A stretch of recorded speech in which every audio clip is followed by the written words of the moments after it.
Solve by drawing discs on a place value chart. Write an equation and express the product in standard form. Letter A, 2 copies of 4/10.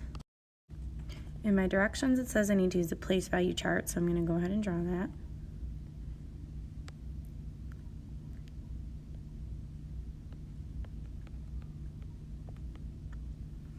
Two copies of 4/10.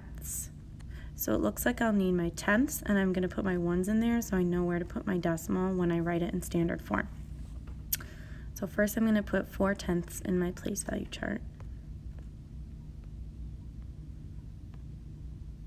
Now because it says 2 copies, that's basically like saying 2 times. So I need to write another set of 4/10 underneath.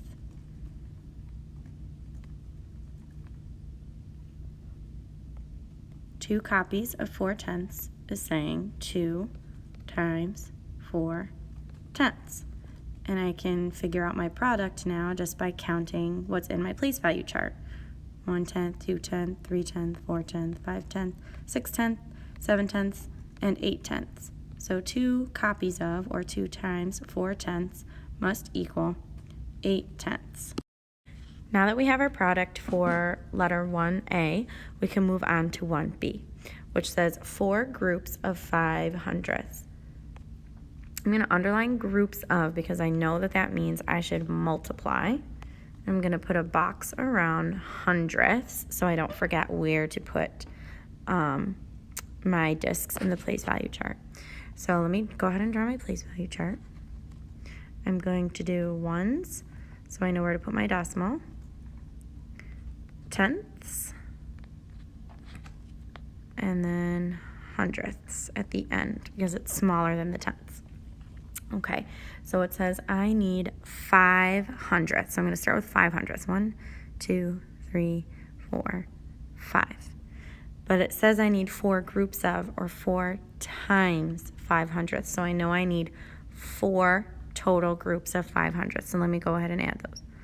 1, 2, 3, 4, 5. 1, 2, 3, 4, 5.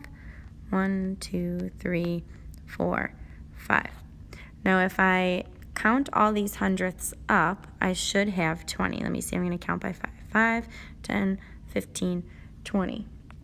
And I know whenever I have 10 place value discs in my place value chart, I can bundle them and move them over. So instead of 10 hundredths, I can just have 1/10.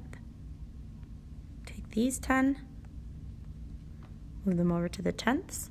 So now I know that 4 groups of, or 4 times 5/100 must equal 1/2, or 20 hundredths.